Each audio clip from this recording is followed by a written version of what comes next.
tiempo estamos enseñando sobre los cambios y la transformación, ¿sí? Los que estuvieron el jueves, estuvimos hablando un poco de poder estar atentos a las pequeñas zorras que dañan las vides, ¿sí? Que dañan el viñedo. Y dice, el viñedo que está floreciendo. Y nosotros trabajamos para que nuestra vida, nuestro ministerio, nuestra familia vaya creciendo, vaya siendo prosperada. Y cuando hablamos de prosperidad no hablamos solamente de lo material, sino también en las emociones, en la unión de la familia, ¿sí? Para que todos vayamos siendo transformados. Y a veces hay pequeñas zorras que vienen a querer destruir todas esas cosas. Y hablábamos de que tenemos que tener cuidado de todo eso.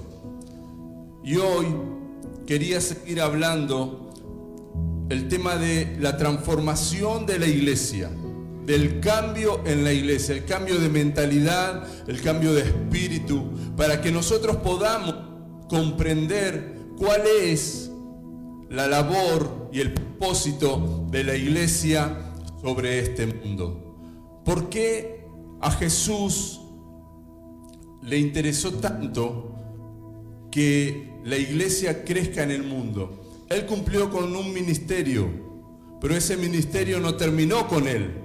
Ese ministerio fue delegado a cada uno de sus hijos. ¿Cuántos hijos de Dios hay aquí? Amén. Algunos dudaron. Por eso quería hablar de los comienzos de la iglesia, para que podamos entender de qué manera vivió la iglesia primitiva y de qué manera tenemos que vivir nosotros en estos tiempos. Vamos a leer la palabra de Dios en el libro de los Hechos, en el capítulo 6,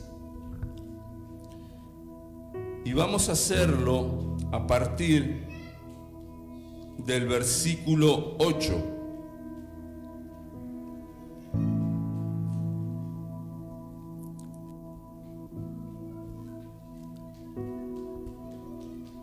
Hechos 6, 8 nos cuenta la historia de un varón de Dios llamado Esteban. Esteban era un diácono.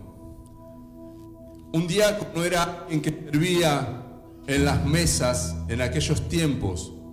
Cuando los apóstoles comenzaron el ministerio de la iglesia, después de que recibieron el Espíritu Santo en el aposento alto, la congregación comenzó a multiplicarse muy rápido. Y mucha gente venía con necesidades, y no solamente con necesidades espirituales, sino como en estos tiempos, que vemos que hay gente que por ahí no tiene trabajo, necesita la ayuda de alimentos o remedios. De la misma manera, en aquellos tiempos pasaba lo mismo.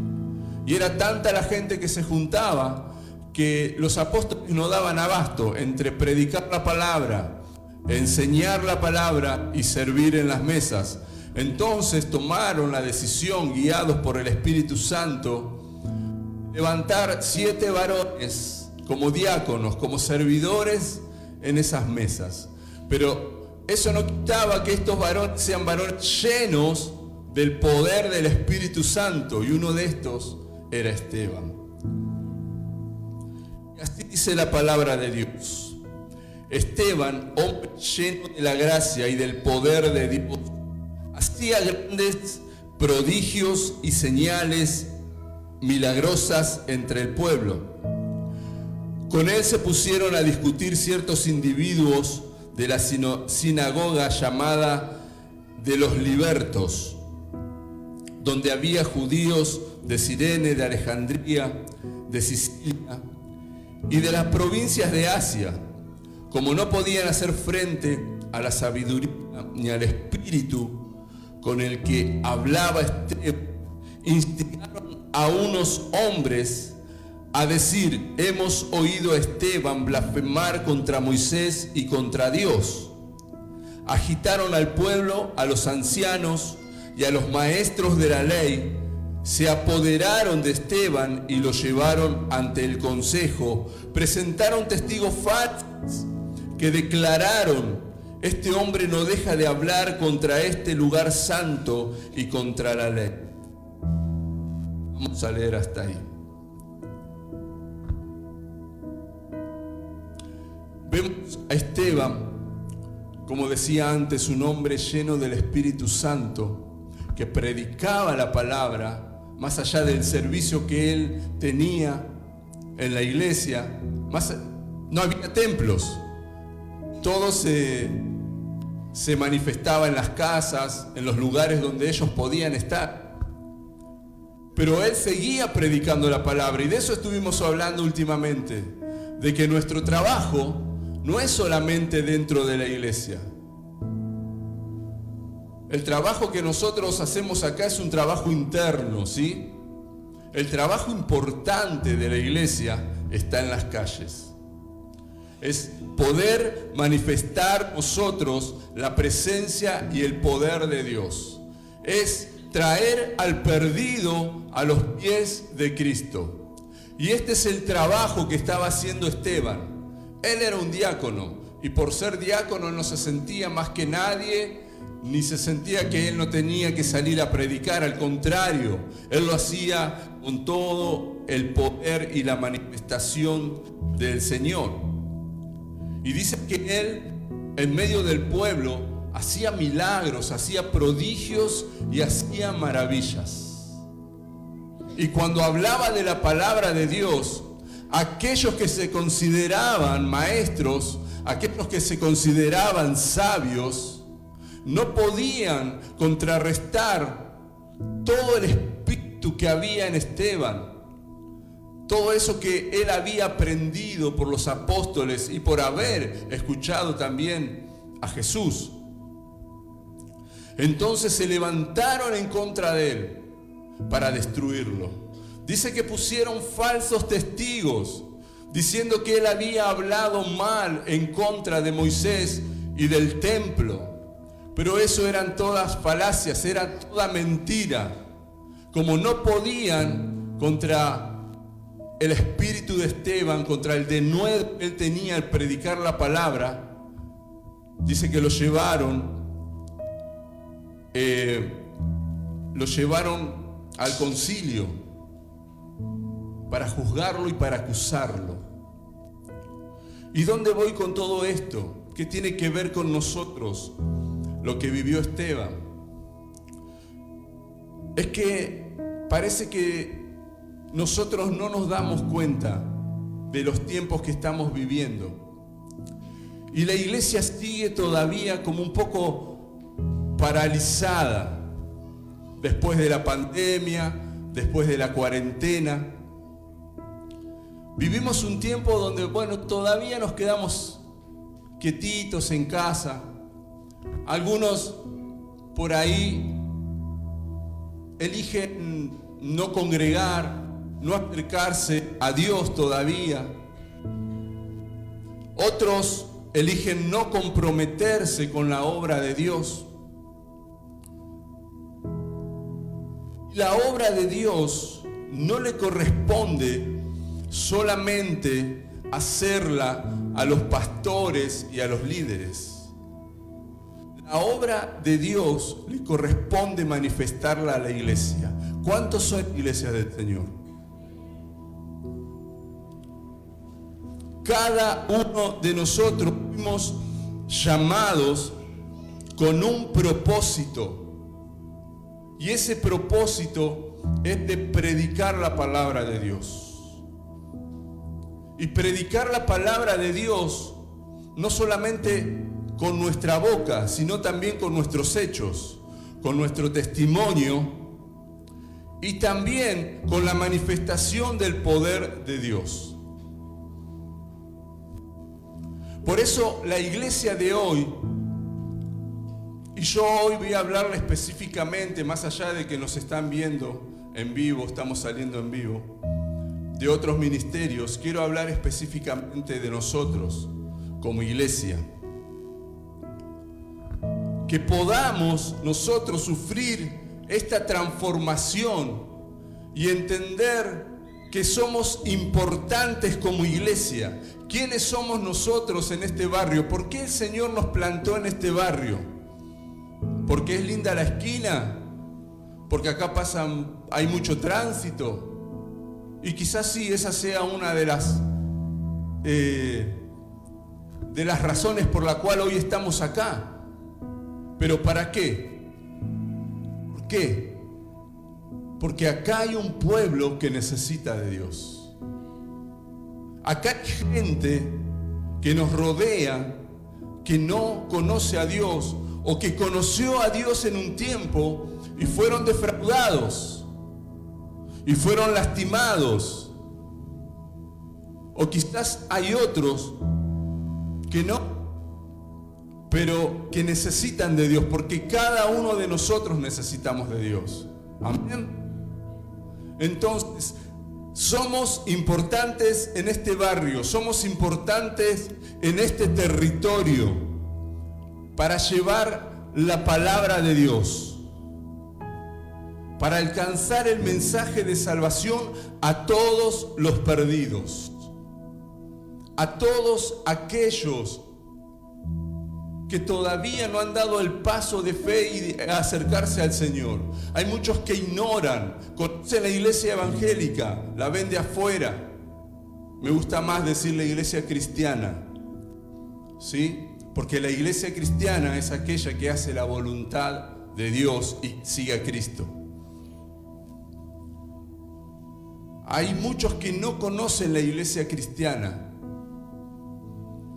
Y nosotros somos los encargados de presentársela. Como les decía recién, ¿quiénes somos la iglesia cristiana? Los que seguimos a Cristo.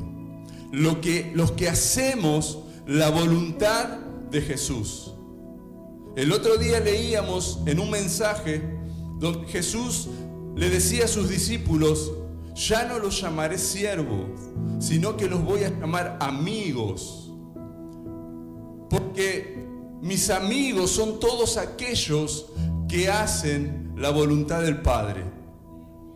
Amén. Entonces, aquellos que son amigos de Dios, de Jesús y de Dios, porque Jesús es Dios. Aquellos que son amigos de Jesús son aquellos que hacen la voluntad de Jesús. Nosotros tenemos que comenzar a caminar en esa realidad. Nosotros tenemos que cambiar nuestro pensamiento y nuestra mente. Tenemos que quitarnos ese pensamiento religioso. Como les decía, fuimos mal enseñados muchos de nosotros, creyendo de que en la iglesia cristiana también necesitamos cumplir con costumbres, con dogmas humanos de hombres, como pasaba en la antigüedad con los fariseos, donde ellos ponían reglas que nada tenían que ver con Dios. Nosotros, los que hace muchos años que estamos en los caminos de Dios, también vivimos tiempos similares a estos, donde nos ponían reglas que nada tenían que ver con Dios, eran reglas humanas. Y quizás por no usar tal o cual ropa, ya estábamos en pecado. Quizás por mirar un programa de televisión que era algo inocente, quizás no tenía ningún contenido malo, pero solamente porque era un programa de televisión ya te condenaban. Entonces, hoy entendemos que la iglesia está para otra cosa. No está para excluir, no está para cerrarle la puerta a aquel que viene con necesidad. Aquellos que quizás no vivan igual que nosotros, pero cuando nosotros llegamos a la iglesia, ¿cómo llegamos? Mal, todos rotos. Llegamos viviendo una vida desordenada. Quizás muchos llegaron con adicción, otros llegaron con problemas familiares, división en los matrimonios, divorciados. Ah, divorciado no, cerrarle la puerta. Ah, adicto no, cerrarle la puerta. En minifalda no, cerrarle la puerta. Y esa es la iglesia que nosotros vivimos en el pasado. Pero hoy todas esas personas tienen que venir a los pies de Cristo y tienen que conocer el amor de Cristo. Pero para eso nosotros tenemos que ser transformados también en el amor de Cristo y poner a Dios en el primer lugar en nuestras vidas. ¿Y qué es poner a Dios en el primer lugar en nuestras vidas? Es que Él sea el centro y nosotros vivamos nuestra vida alrededor de Él. Pero parece que Dios está en un costado. Si me queda tiempo, lo busco. Si estoy con ánimo, lo busco. Si estoy contento, lo busco. Después están los otros, que si estoy en necesidad, lo busco. Ahora, si todo me va bien, me olvido. Pero esta iglesia de las cuales estuvimos hablando, donde había varones como Esteban, que no les importaba todo el mal que podía venir en contra de su vida a causa de predicar el Evangelio. Esa es la imagen de iglesia que Dios quiere para nosotros. Quiero leer Hechos 6:54.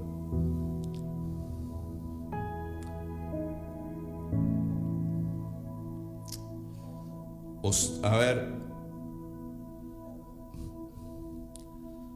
si anoté mal. 7.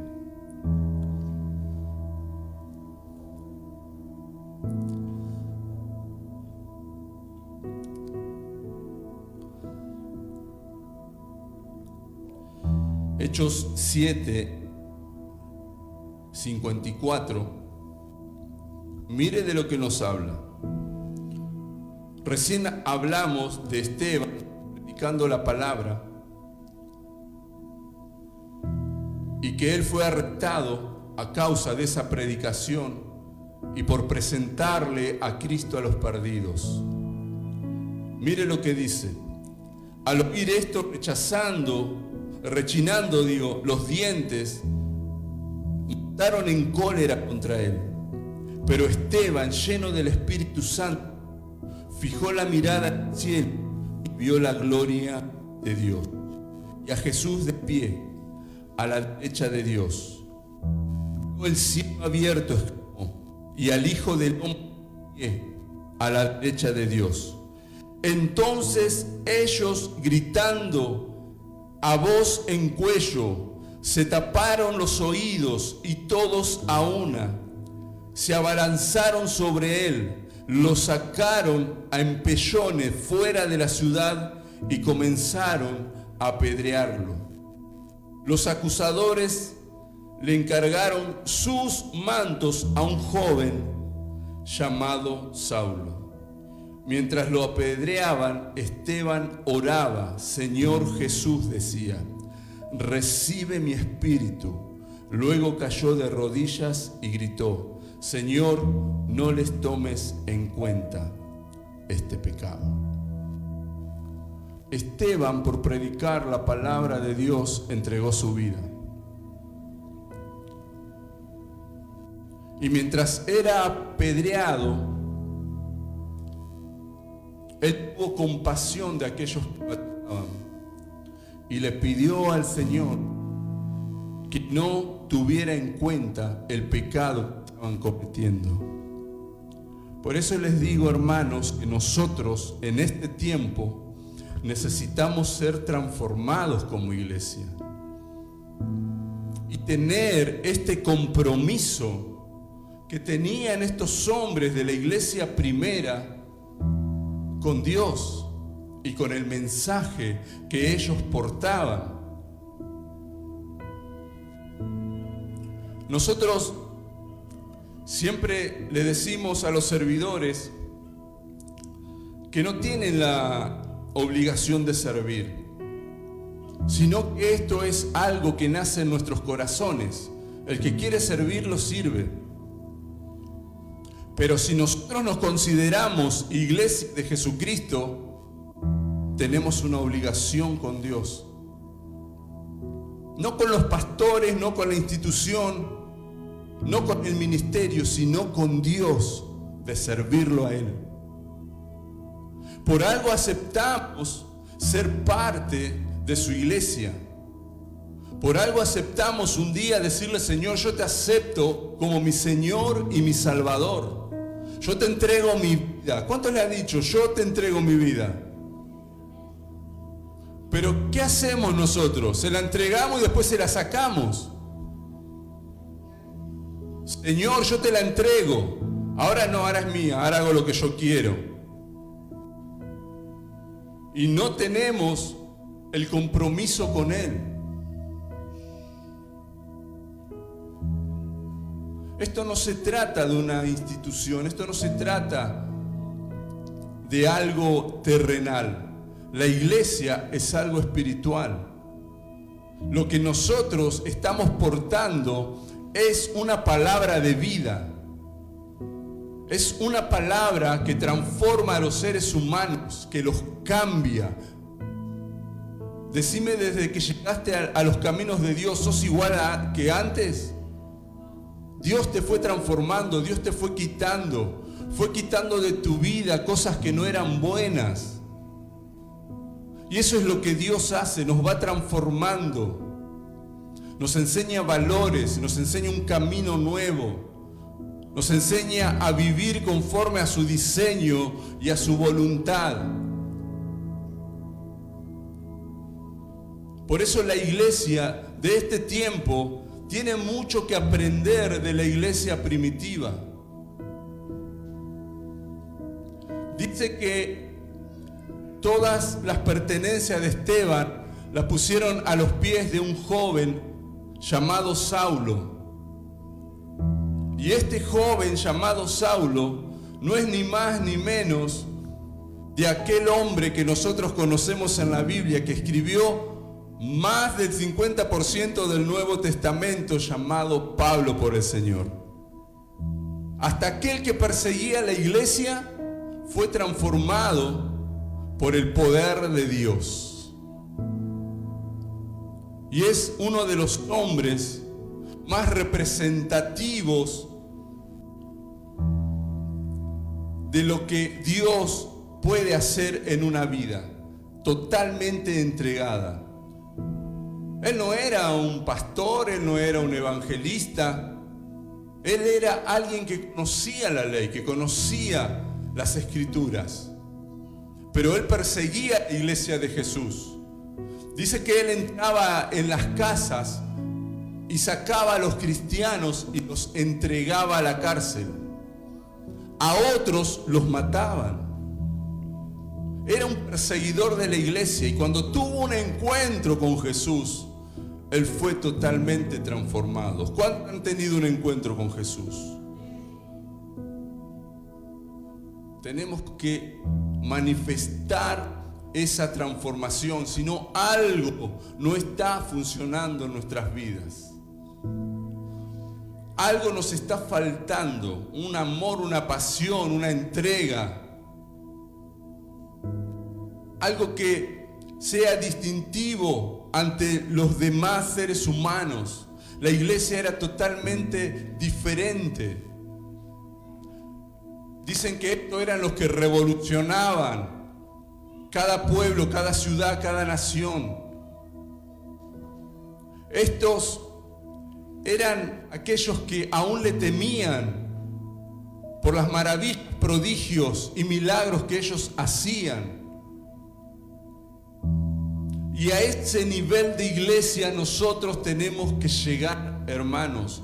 Tenemos que ser totalmente transformados por el poder de Dios. Acompáñenme al libro de Hechos 8:1.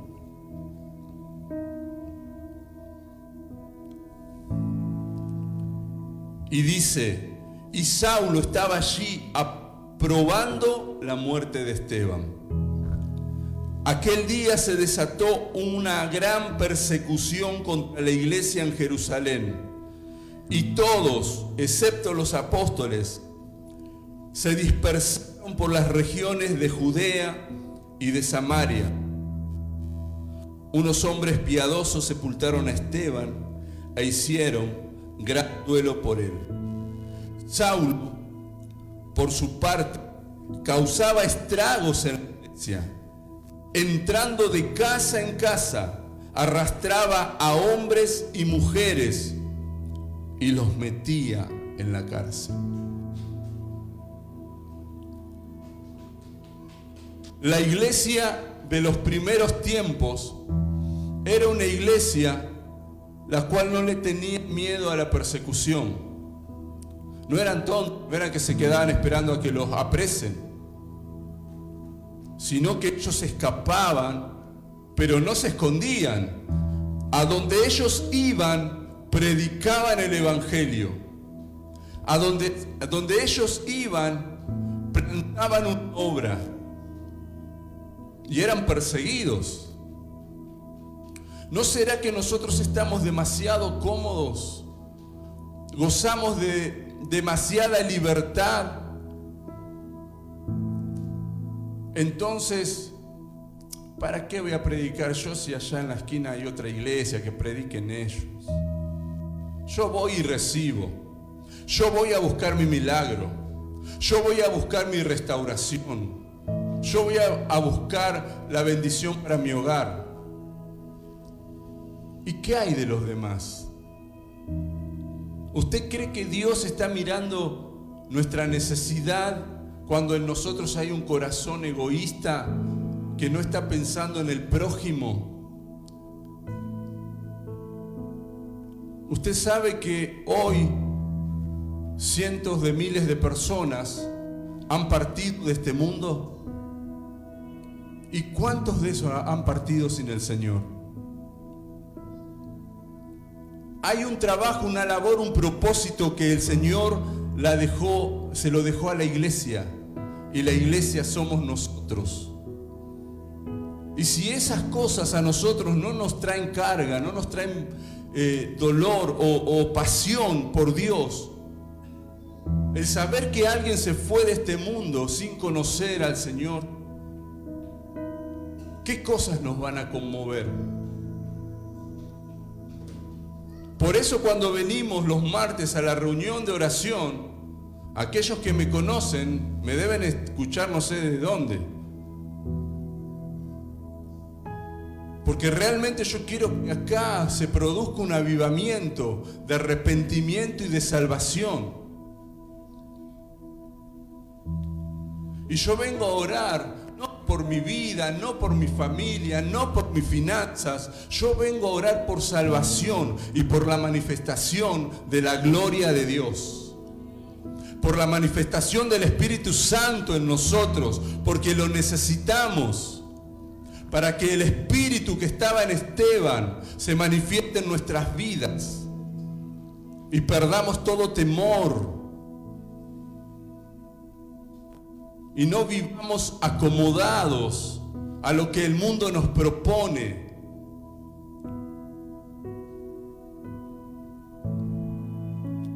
Hoy decía el pastor Mario que la creación gime a una por la manifestación de los hijos de Dios. Y la creación es toda la creación. Hoy se habla del calentamiento global. Hoy se habla de que el mundo está totalmente destruido. Pero ¿sabe por qué se produce todo esto? La destrucción del mundo, del universo. ¿Sabe por qué pasa todo esto? Por la maldad del hombre. Porque el hombre es egoísta. Porque le interesa más tener ganancias y no le interesa destruir la naturaleza. Entonces, cuando la palabra de Dios nos habla de que la creación gime a una, está hablando de toda la creación. Los animales, las plantas, los seres humanos, Está esperando que nosotros nos manifestemos, porque la iglesia tendría que tener otra mente, otro pensamiento, otra manera de ver las cosas. Si la iglesia mandaría, las cosas que suceden en este mundo no sucederían. Pero la palabra dice que el mundo está debajo del maligno, así como en un tiempo estábamos nosotros. Quizás no podamos hoy cambiar al mundo, pero sí podemos cambiar muchas familias, sí podemos cambiar parte de la sociedad, sí podemos cambiar un barrio. Aunque yo creo que cuando la presencia de Dios se manifiesta, hasta una nación puede ser totalmente transformada por el poder de Dios. Pero para eso tiene que haber un pueblo dispuesto, un pueblo que lo busque, un pueblo que clame, un pueblo que ore, un pueblo que esté entregado a la voluntad de Dios. Y ese pueblo tenemos que ser nosotros. Jesús le dijo al Padre antes de ir a la cruz: no te pido por todos, te pido por esto que me diste, que los guardes, que los cuides.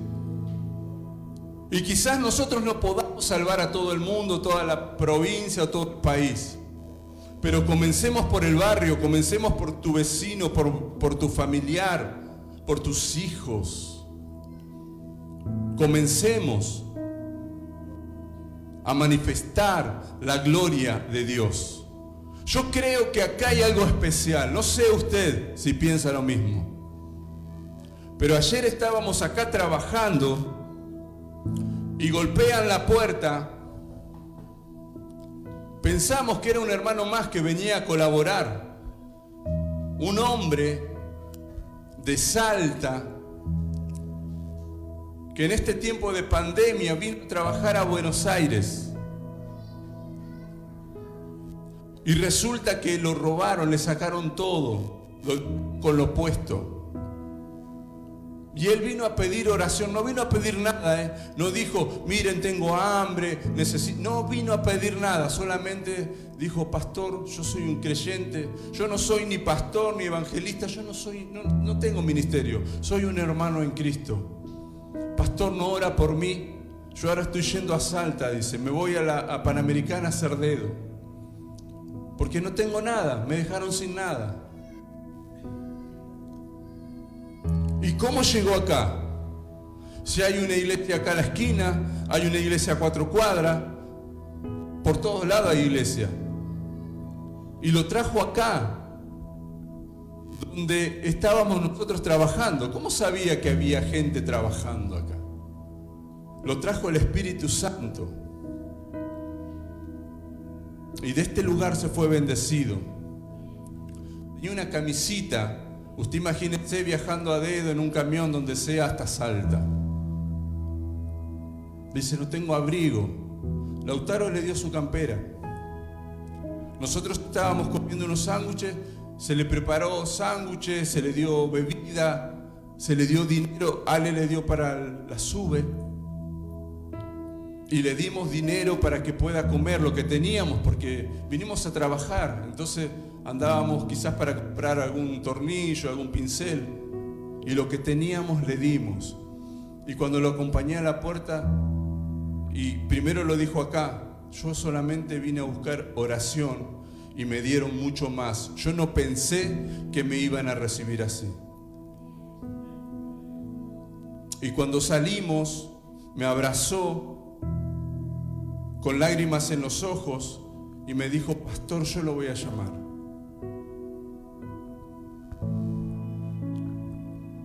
Acá hay algo especial, quizás no lo notemos.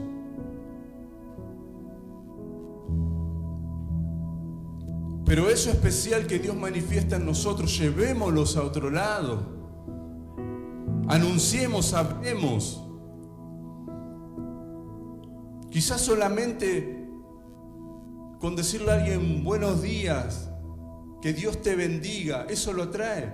Porque hoy la gente no dice estas cosas. La gente vive quejándose de la situación del país, de este gobierno, del gobierno anterior, de que no hay trabajo, de que todo está mal. Pero tiene que haber un cambio en nuestras vidas, entender todas estas cosas. Esto es lo que manifiesta la iglesia de Jesucristo. Esto es lo que tenemos que vivir. No me importa si saco un rédito o no saco un rédito de servir a Dios. Lo hago porque lo amo a Dios y porque para eso me llamó el Señor. Porque puso sus ojos sobre mi vida. Porque aunque el mundo no vio valor en mí, el Señor sí lo vio.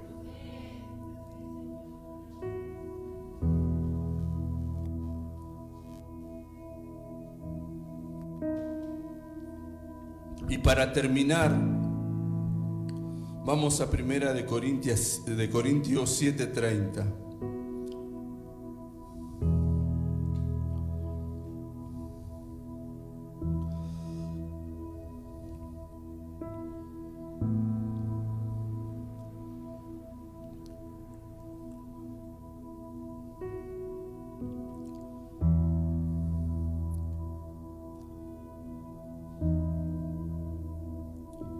Vamos a empezar un poquito antes.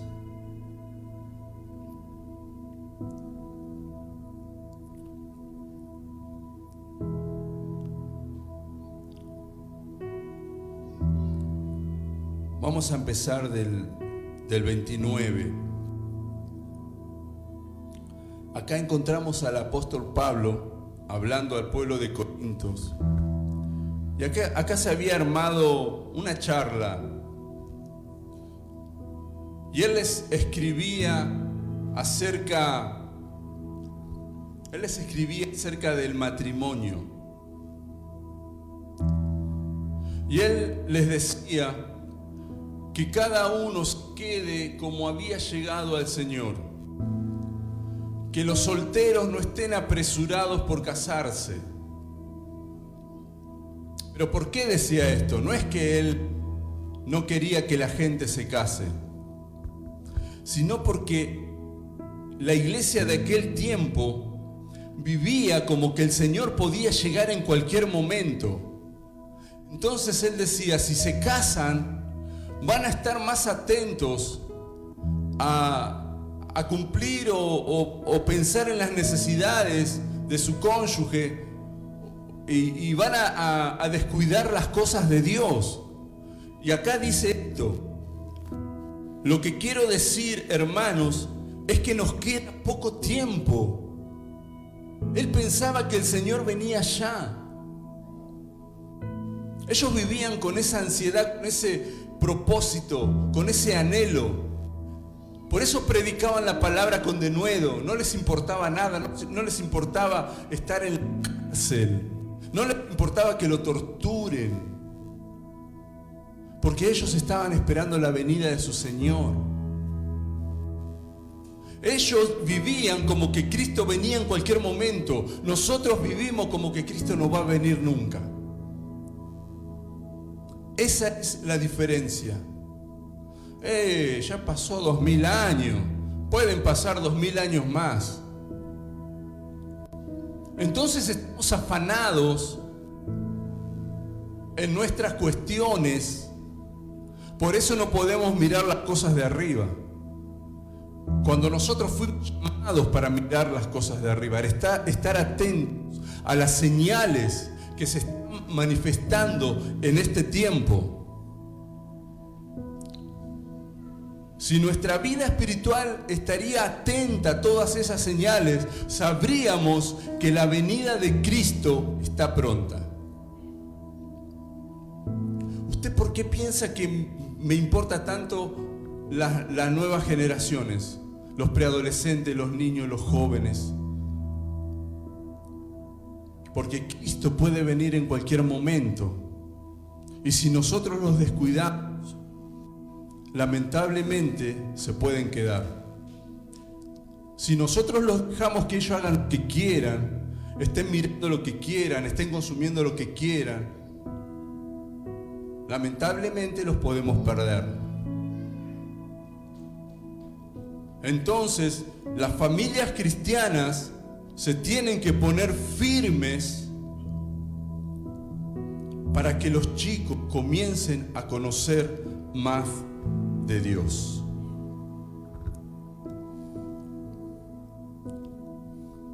Lo que quiero decir, hermanos, es que nos queda poco tiempo.